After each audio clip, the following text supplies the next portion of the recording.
Thank you for turning to page 121. Today we're going to do a follow-up basically to the Cavalier video. We're going to take a look at the Paladin. We're going to start in the player's handbook at the actual Paladin write-up, and then the not insignificant changes made in Unearthed Arcana.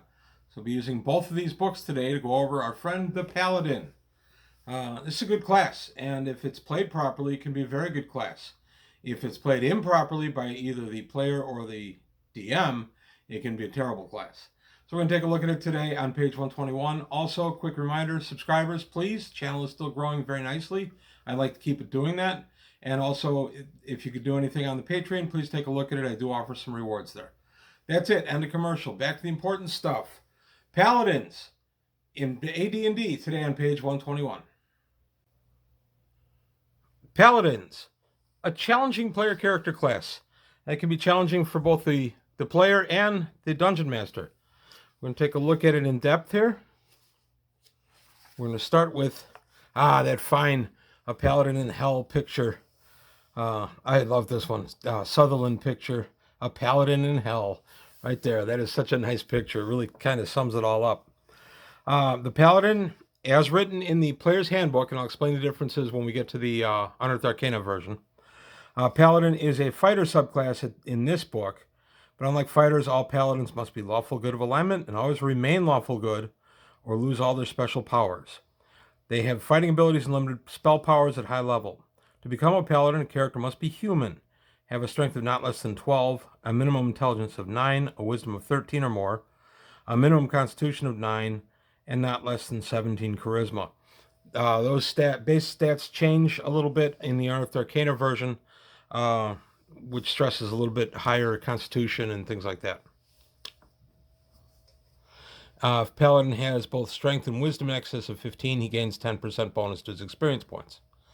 Law and good deeds are the meat and drink of Paladins. If they ever knowingly perform an act which is chaotic in nature, they must seek a high level, 7th or above, cleric of lawful good alignment, confess their sin, and do penance as prescribed by the cleric. If a Paladin should ever acknowledge and willingly perform an evil act, you lose the status of paladinhood immediately and forever. All benefits are lost, and no deed or magic can restore it to paladinhood. He is ever after a fighter. That is actually one that I'm pretty strict on. I don't like people to gain the benefits of being a paladin and not want to pay the price of being a paladin. So, yeah, we do hold to that. The benefits of paladin are detect evil up to 60 foot distance as often as desired, but only when the paladin is concentrating on determining the presence of evil and seeking to detect it in the right general direction. Make all saving throws at +2 on dice. That is not a small power. Immunity to all forms of disease. The ability to lay on hands, either others or his or her own person, and cure wounds. This heals 2 points of damage per level of experience, but laying on hands can be performed but once per day. So a 5th level paladin would heal 10 points once a day. The ability to cure disease of any sort. This can be done once per week for each of 5 levels of experience. So 1st through 5th, it can be done once per week. 6th through 10th, 2 per week. 11th through 15, 3 per week, etc. That's not a small power either. At 1st level, you can cure disease. That's pretty powerful. Continuing emanation of a protection from evil in a 10-foot radius around the paladin. Protection from evil, of course, if evil creatures are attacking you, they're -2 to hit you, and if they're other planar, they are hedged from you. They're kept at bay as long as you don't pin them in a corner or anything. Furthermore, at 3rd level, paladin gains the powers to affect undead and devils and demons as if you were a cleric of 1st level. So you can turn undead, etc., as if you were a cleric 2 levels lower than you. So again, at 5th level, you would turn undead as if you were a 3rd level cleric. At 4th level, or any time thereafter, the paladin may call for his warhorse. This creature is an intelligent, heavy warhorse with 5+5 hit dice. That is 5d8 plus 5 hit points, armor class 5, and the speed of a medium warhorse, 18 inches. It will magically appear, but only one such animal is available every 10 years, so that if the first is lost, the paladin must wait to the end of the period for another. The warhorse is a fun aspect of the paladin, and when paladins are ready to call them, instead of just having the warhorse magically appear, I will let the paladin know where the warhorse is, and they can go get it. It can be something as mundane as it's waiting in a barn across town. Barn, not a bar. Barn across town. Or it can be held in some bandits' lairs. I did with one paladin who went seeking his warhorse, and he had to break into the bandits' lair and basically free it. That was a fun little solo game I did. If the paladin has a holy sword, special magic sword which your referee is aware of and will explain to you when the need arises, he or she projects a circle of power 1 inch in diameter when the holy sword is unsheathed and held, and this power dispels magic at the level of magic use equal to the experience level of the paladin. That's incredibly powerful. Now, the magic sword, the Holy Avenger, I'm going to take a look at in a separate video. That is not a small thing for a paladin to get. That adds a lot of power to the paladin, and it's something that, as the DM, you have to be careful when you give it.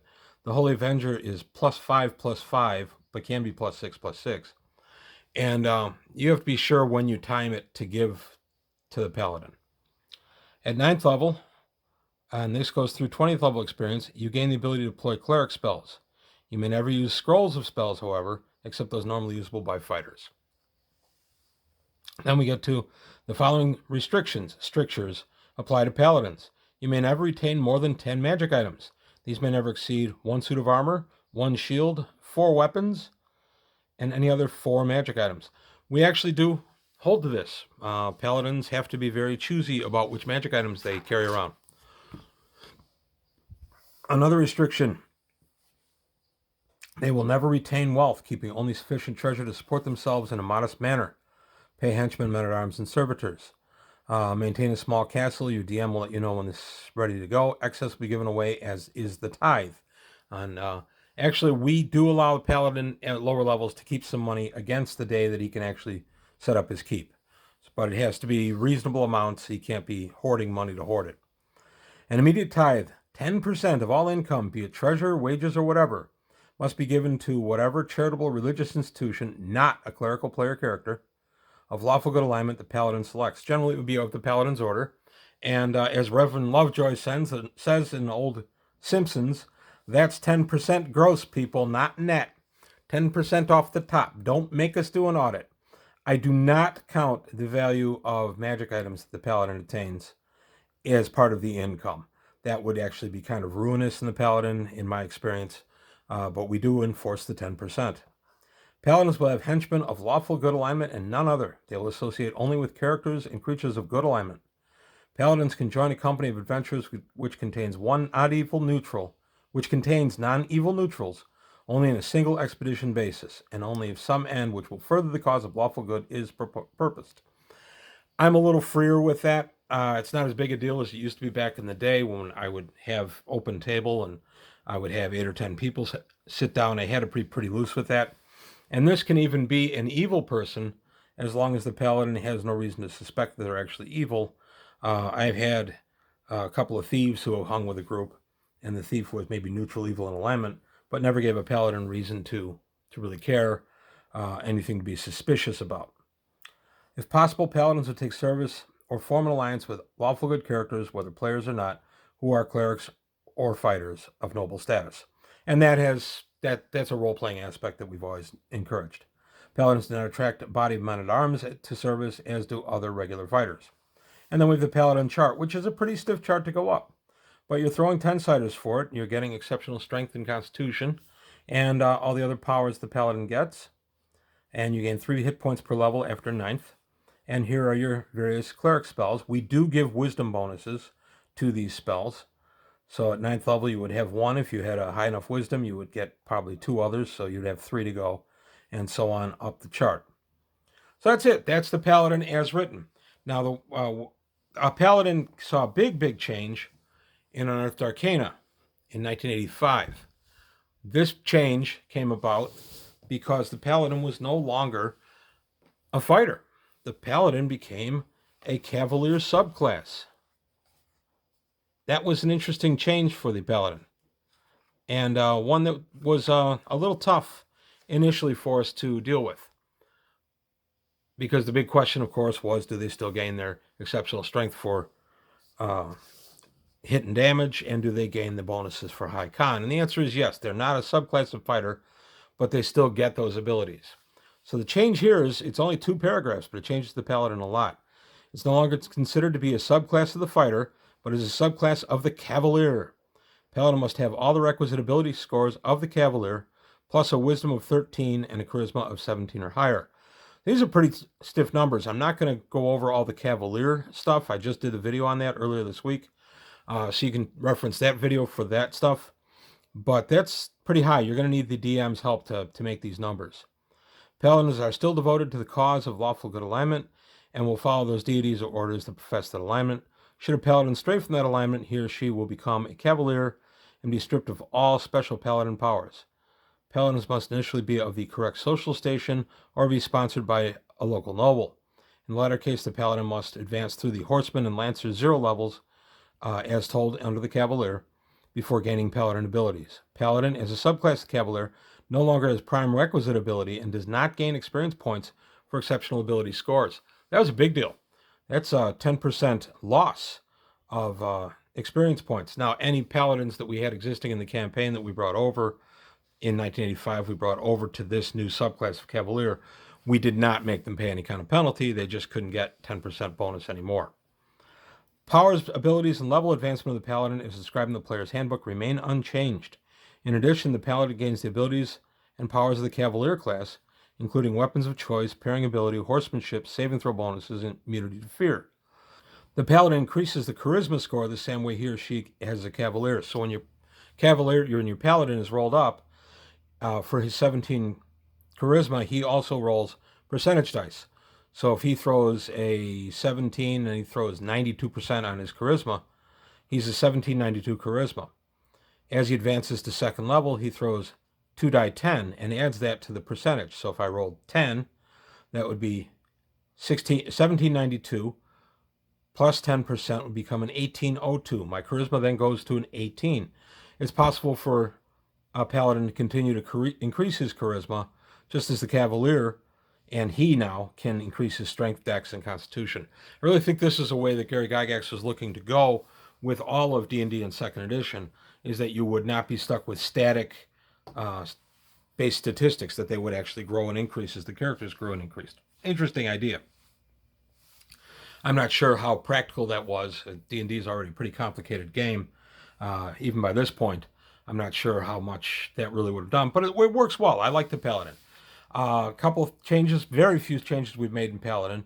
Because the Paladin is subclass of Cavalier now, even though the Paladin write-up itself says Paladins must be human, we do allow elf and half-elven Paladins. If somebody came to me and said, I have a dwarf who very strongly believes in lawful good and wants to be a Paladin, and he adhered to everything about the class, I would allow it. So I am, as you know if you follow my channel, I'm pretty loose on that kind of stuff, as long as the players can give me a good justification and game balance doesn't really suffer. So we do allow elven Paladins and half-elven Paladins as a subclass of the Cavalier. I realize that's not what the book says, but that's a little house rule that we've put in. The other thing that I'm very strict about is the Paladin has to realize that he is a Paladin 24/7. You know, you've got the famous stories in old Dragon magazine and games that, well, they've captured 2 orcs and some of the party wants to slay the orcs as evil, and the Paladin has to say no. So they say, hey, Paladin, can you go out in the hallway for just a second and look around? And then the Paladin does, and then they take care of the orcs while the Paladin's out of the room, and the Paladin comes back and says, oh my, that happened while I wasn't here, no harm, no foul. I don't allow a Paladin to do that. A Paladin's not stupid. Paladin knows why the players want him to leave, knows what will happen, and must, if needs be, fight the party on behalf of helpless prisoners who have not received a trial. All that being said, I have a Paladin. His name is Sheriff John Stone. Points to anybody who knows where that name comes from. And Sheriff John Stone, from the very beginning, I have always played as someone who is a law unto himself. Anywhere he walks, he is the law, unless he is in a place that is absolutely controlled by lawful powers. So, for instance, if he's just in the countryside and there's no law around, and they were to capture the aforementioned 2 orcs, Sheriff John Stone, the orcs attack the party and definitely are hostile. Sheriff John Stone would have no problem with those orcs being taken care of, as opposed to taking them and bringing them to some local authority. He considers himself a power or a law wherever he walks. That's something that I told my DM about before I started the character, and the DM said, okay, as long as you continue to play it that way, I have no problem with it. I've had a lot of fun playing him that way, but I do, as Sheriff John Stone, defer. If I walk into a city, I am no longer the law. The city, whatever the laws are there that prevail, are the law. Unless, of course, they're unjust, in which case we get into some role playing. So it's just how I've chosen to play this one paladin. I like it. It's been a lot of fun playing him that way, but it's been tough because I have to be the law and I have to be fair. And sometimes that rubs some other players the wrong way. So you need good role players to carry out something like that. Fortunately, I am in a group of really good role players. And the DM for that character is also a really strong DM. So that's all I've got to say about the Paladin today. I hope you like it. We were all kind of thrown when the Paladin became a subclass of Cavalier back in 1985. But we adjusted. We got used to it. Didn't have to make a ton of changes, just a few. But kept the player class very playable. And improved it in a lot of ways. Made it pretty strong. Some people would argue it's broken. I can definitely see the arguments for that. But that's it for today on page 121. I want to thank you for your time. Thanks for watching. And I'll see you next time.